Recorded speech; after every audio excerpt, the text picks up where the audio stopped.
चांदीचा उंबरा सोन्याचा कळस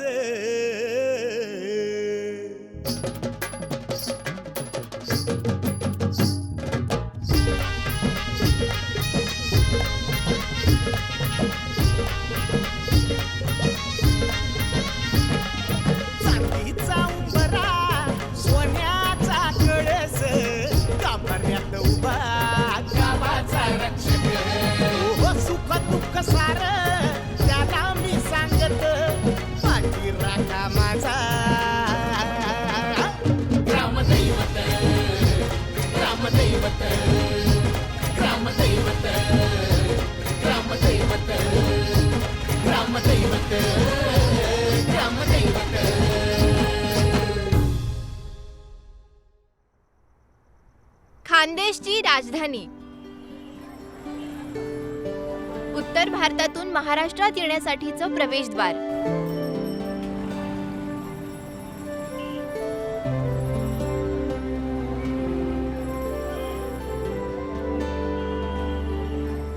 पांढरं सोनं म्हणून ओळखल्या जाणाऱ्या कापसाची बाजारपेठ आणि लखलखत शुद्ध सोनं मिळणारी नगरी अशी ओळख असलेलं जळगाव हे शहर देशभर प्रसिद्ध आहे.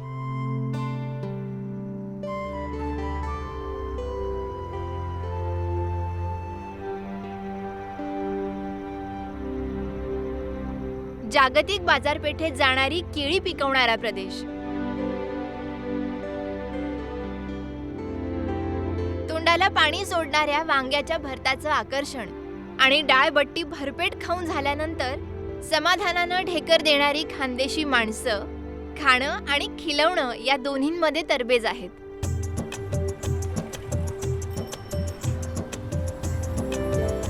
आणि या जळगाव नगरीचं ग्रामदैवत म्हणजे जुन्या जळगावातलं श्रीराम मंदिर.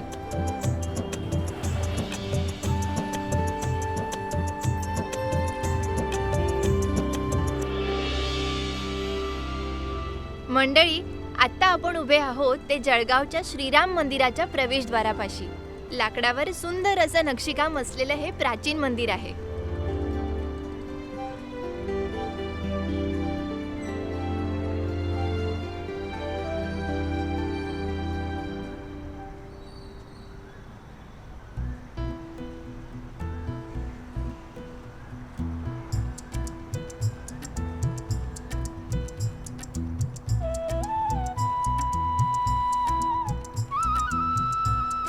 हे मंदिर लाकडी स्तंभांवर उभं आहे. प्रवेशद्वारावर आणि त्याच्या वरील भागावर केलेलं नक्षीकाम गवाक्ष त्याच्या श्रीमंतीचं दर्शन घडवतं.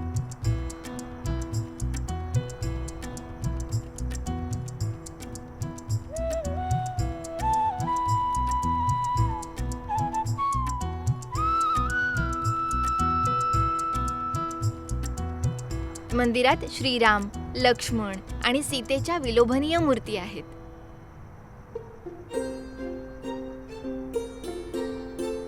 या सालंकृत मूर्ती पाहताच हात नकळत जोडले जातात.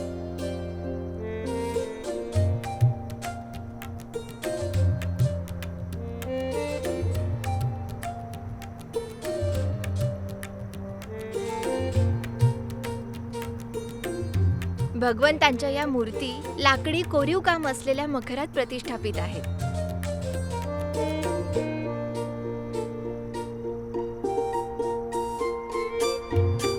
गाभाऱ्याबाहेरील हे सुंदर असं दालन महाराष्ट्राची वैशिष्ट्यपूर्ण स्थापत्य रचना दाखवतं.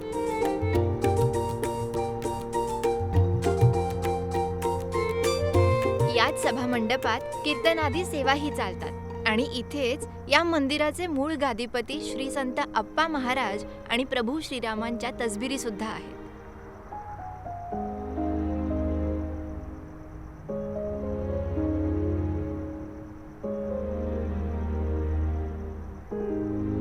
मंदिरात पहाटेपासून श्रीरामांचे पूजाविधी सुरू होतात. काकड आरती, महानैवेद्य, शेजारती, धूप आरती अशा अनेक पूजा केल्या जातात. दुपारी भजन, पुराण पठण आणि सायंकाळी रामरक्षा स्तोत्र पठण केलं जातं. प्रभू श्रीराम शेज घरात झोपायला जाताना भक्तांच्या कथा श्रवण करतात. या मंदिरात नित्यपूजांशिवाय रामनवमीलाही विशेष पूजा होते.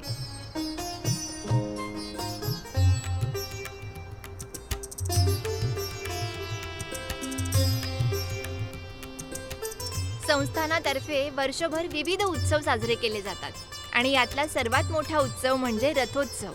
रथोत्सवाची ही परंपरा 150 वर्षांपासूनची आहे. मंदिराजवळच 4 चाकांचा भव्य असा हा रथ आपल्याला पाहायला मिळतो.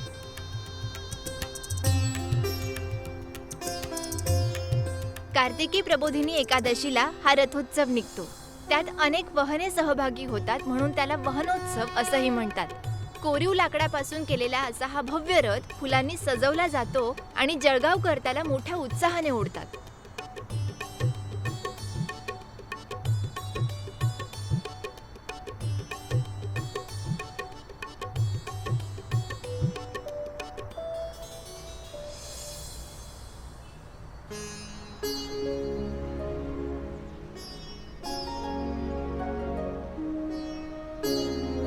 शहराला परिक्रमा घालत असताना ठिकठिकाणी भजन, भारूड आणि पान सुपारीचा कार्यक्रम असतो.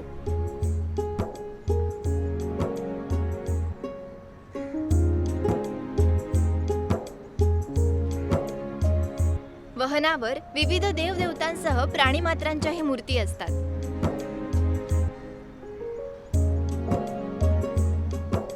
भारतीय संस्कृतीत मानवाबरोबरच प्राणीमात्रांचंही मोठं महत्त्व आहे. ही संस्कृती हा रथोत्सव अधोरेखित करतो. यात घोडा, हत्ती, सिंह, शेषनाग, मोर, सूर्य, चंद्र, सरस्वती, गरुड, मारुती अशी 10 वहने 10 दिवस निघतात.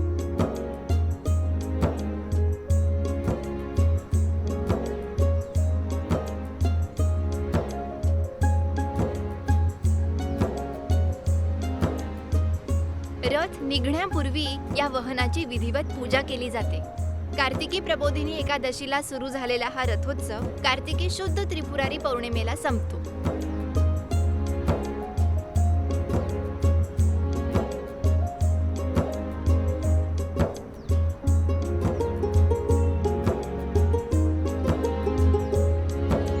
आणि अशा रीतीने जळगावात 15 दिवसांचा दीपोत्सव आणि आनंदोत्सव साजरा केला जातो.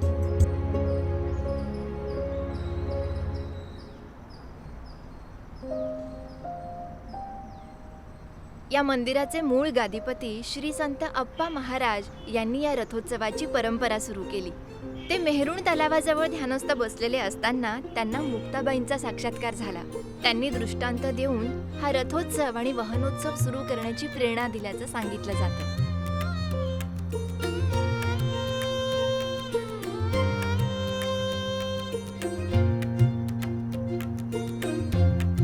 कार्तिकी शुद्ध एकादशीला रथाची शहर परिक्रमा पूर्ण झाल्यानंतर रथावरील देव सवाद्य उतरवून रात्री पुन्हा मंदिरात नेले जातात आणि कार्तिकी शुद्ध द्वादशीला शेवटचं वहन म्हणून कृष्णाची रासक्रीडा होते. त्यासाठी गोपगोपिकांच्या अनेक मूर्ती वहनावर सजवल्या जातात.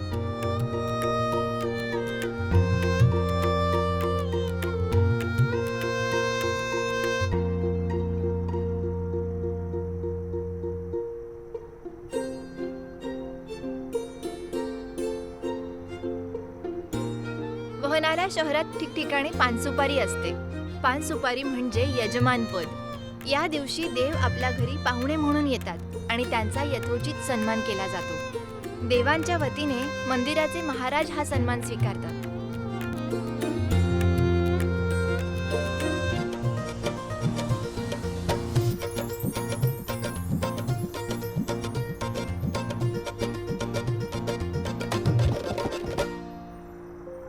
या रथोत्सवाच्या दर्शनासाठी खेड्यापाड्यातून अनेक भाविक गर्दी करतात आणि जळगावात दिवाळीसाठी आलेल्या माहेरवाशिणी हा रथोत्सव झाल्यानंतरच सासरी परततात.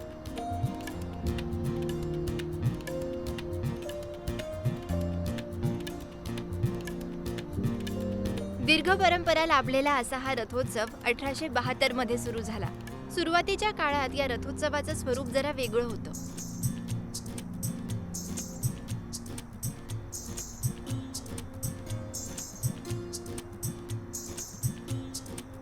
त्या काळात हा रथ मातीच्या रस्त्यावरून उत्साहानं ओढला जायचा.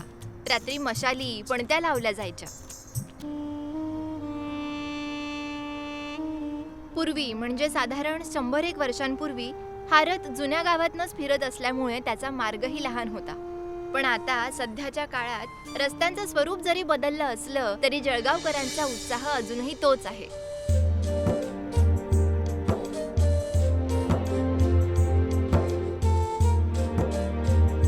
दुपारी 12ला निघालेला रथ रात्री 12 वाजता मंदिरात परत येतो.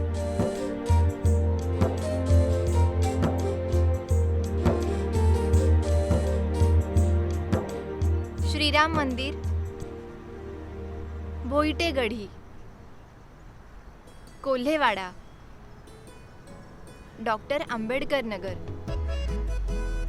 चौधरीवाडा, तेली चौक, मंदिराच्या मागील गल्लीतून रथ चौक, बोहरा गल्ली, सुभाष चौक, दाणा बाजार, शिवाजी रोड, घाणेकर चौक, गांधी मार्केट, सुभाष चौक मार्गे सराफ बाजारातील श्री महालक्ष्मी मंदिर,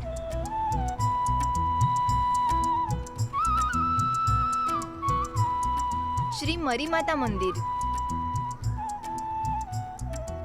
भिलपुरा मार्गे भिलपुरा चौक,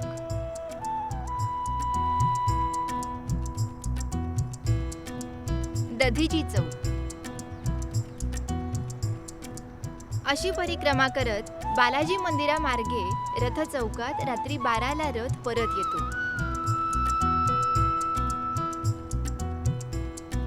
मंडळी, या मंदिरातील उत्सव मूर्ती ही वैशिष्ट्यपूर्ण आहे बरं का.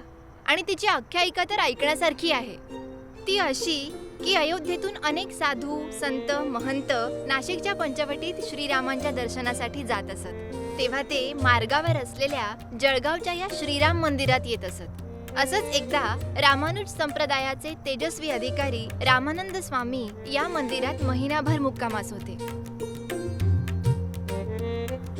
तेव्हा श्री संत अप्पा महाराज युवा होते.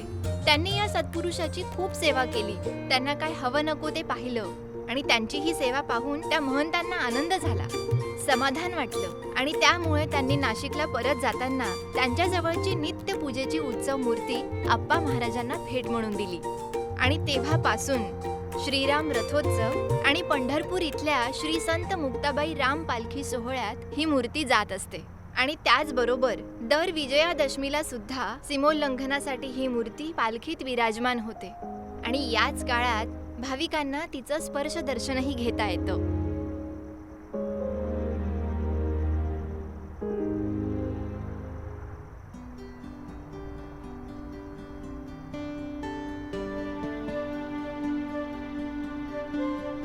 आषाढीच्या उत्सवात श्री संत मुक्ताबाई राम पालखी अशी वेगळी पालखी ही जळगावातून पंढरपूरकडे प्रस्थान ठेवते. आषाढीच्या इतर सर्व पालख्यांमध्ये प्रभू श्रीरामांची मूर्ती असलेली ही एकमेव पालखी आहे. सध्याचे गादीपती श्री मंगेश महाराज जोशी यांच्या नेतृत्वाखाली हा सोहळा पार पडतो. या सोहळ्यात जळगावातले अनेक वारकरी सहभागी होतात. फुगड्या, टाळ पताका, मृदंगाच्या ठेक्यावर हा सोहळा गावागावातून पंढरीकडे मार्गस्थ होतो. या रथोत्सवाच्या निमित्ताने जसं जळगावकरांना हे ग्रामदैवत दर्शन देतं, त्याचप्रमाणे पालखी सोहळ्याच्या निमित्ताने प्रभू श्रीराम गावोगावच्या भाविकांना दर्शन देत त्यांच्या हाल अपेष्टांची वार्ता घेत त्या दूर करत आशीर्वादाची पखरण करतात अशी भाविकांची भावना आहे.